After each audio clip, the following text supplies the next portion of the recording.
Alright guys, I announced this in the last video, but I'm going to say it again just in case someone missed it. I know we get a lot of different viewers video to video, but since we are in a dead spot of the offseason, I'm going to be coming to this chat on the Discord to really get video ideas throughout the rest of the offseason.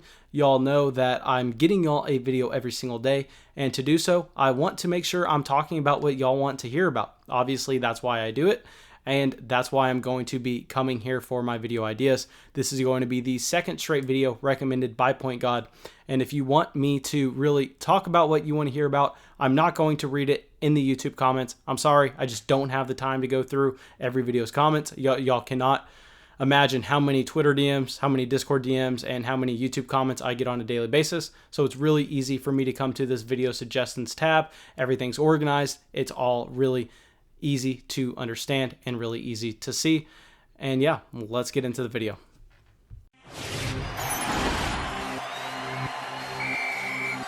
That may be the greatest catch I've ever seen in my life.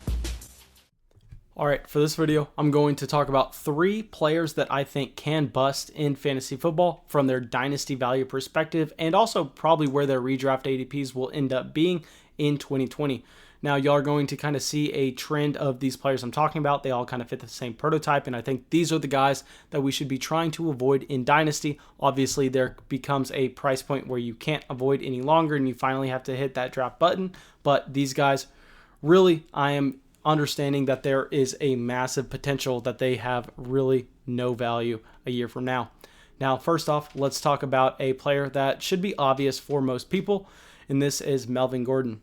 Now, let's look at the reasons that I believe that Melvin Gordon should be the prime guy that we're looking at to bust in 2020, and let's get into how he can bust after that.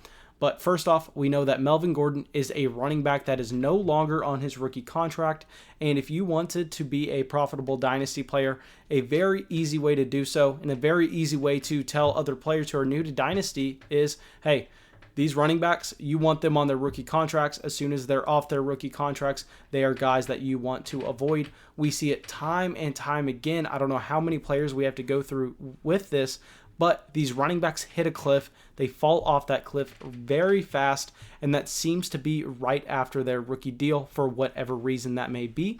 And Melvin Gordon, actually last season, we saw him have a massive drop-off in pretty much every efficiency category in the Los Angeles Chargers offense. But now he's going to the Denver Broncos offense, and this is actually concerning for me.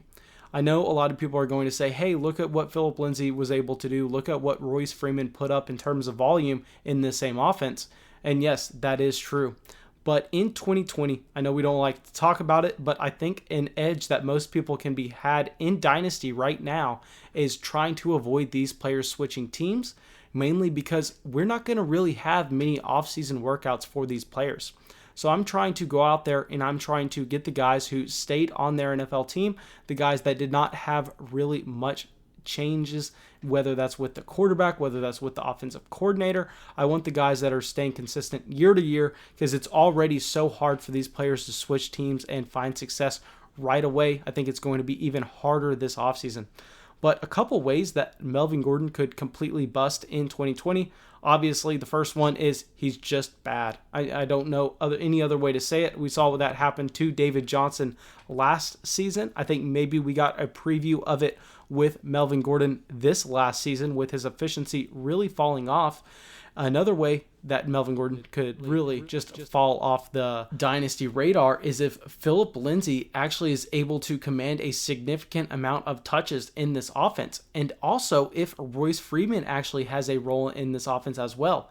Neither of these things I see as very likely. I'm actually completely out on any running back in this backfield because I think they're all going to eat into each other just a little bit. And this is a way that I know Melvin Gordon is getting pushed up dynasty draft boards right now a lot higher than where he was going about a month ago, just because people are really starved for running backs and they're raising every running back's value.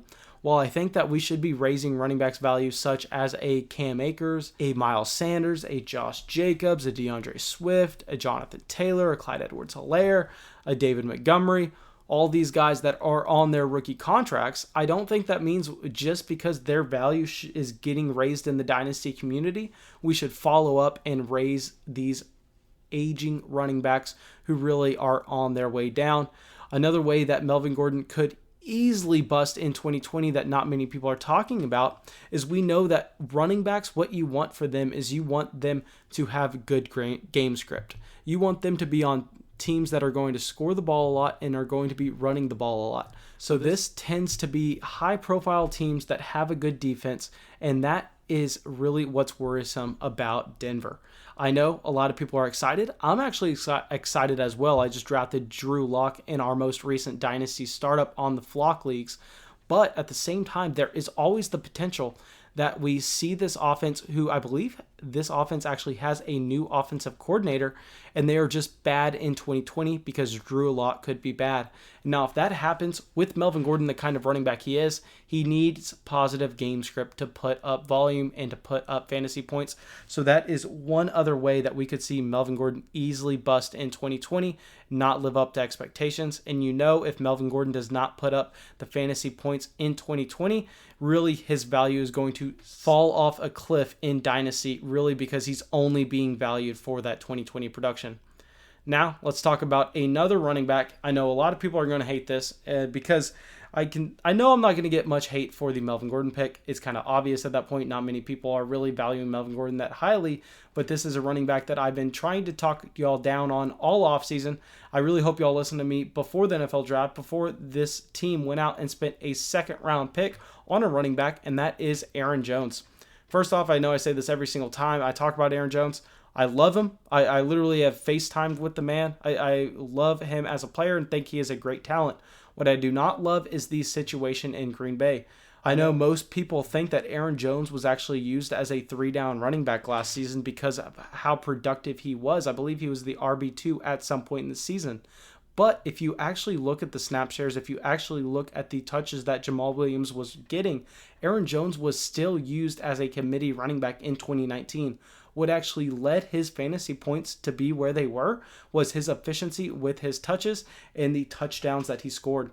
Now, I know a lot of people are going to point to these and say, hey, that just means Aaron Jones is very good, which is true. But at the same time, it's also true that these two things are the most hardest to predict going from year to year. So we can't really rely on Aaron Jones having a massive touchdown total in 2020. And we can't really rely on him being as efficient as he was. And so if we look at this Aaron Jones profile, where he's not necessarily ever been used as a workhorse, he's coming to the end of his rookie contract. The team goes out and spends a draft pick that was significantly higher than whatever they have ever invested into Aaron Jones. This points to a lot of red flags for the Aaron Jones draft profile, and this is why I do not own Aaron Jones in a single league. But let's get into the specific ways that Aaron Jones could end up busting in 2020. First off, I think one way that is conceivably possible is they just decide to feed A.J. Dillon.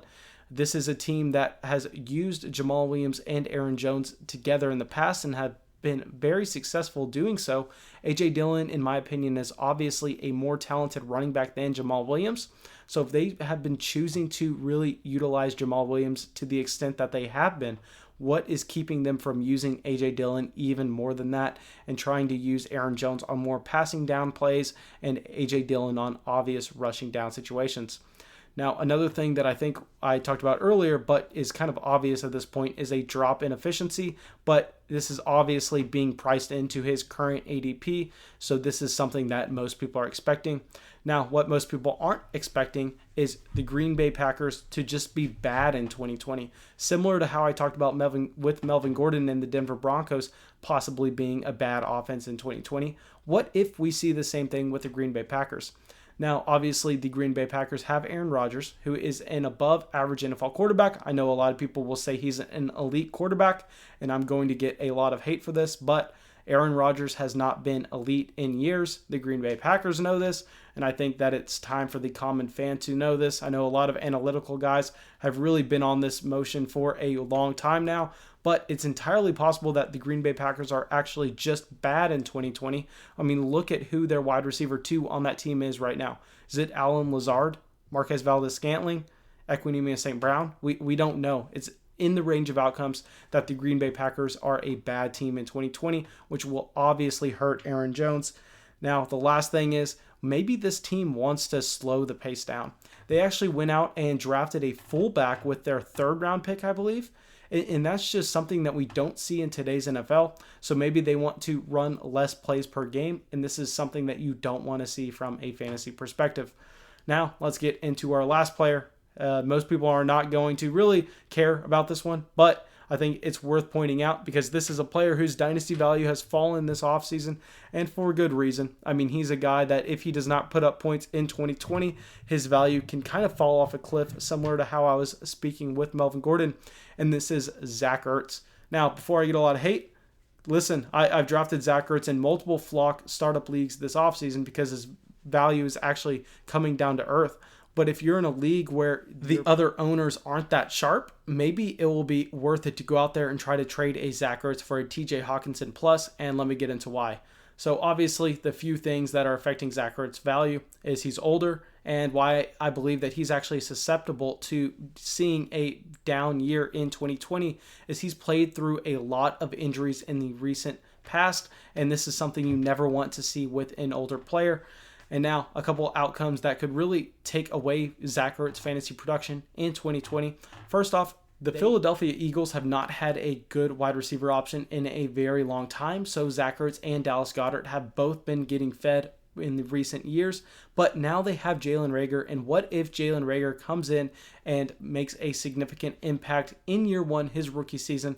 This is something that would not be good for Zach Ertz. I know a lot of people immediately say, oh, is Zach Ertz tight end, Jalen Reagor's wide receiver, 2 completely different positions. But guys, that's not how math works. That's not how fantasy football works. If Jalen Reagor emerges, if he becomes a breakout player this year, it's going to hurt Zach Ertz. And the most obvious situation where it's going to kill Zach Ertz's value if it happens is if Dallas Goedert comes in and actually takes over as the tight end 1 in Philadelphia and puts Zach Ertz on the other side of that snap share. I don't think Zach Ertz will completely fall off a cliff when it comes to his fantasy production, but with his dynasty value, that's what we will see. But thanks so much, guys. Really hope you all enjoyed the video. Really hope you all got something from it. I'm going to make another version of this video later on this offseason. If you may want to see it, make sure you subscribe to the channel. Make sure you hit the bell next to it. That way you'll be notified when I make a part 2. But thanks, guys. Have a great day.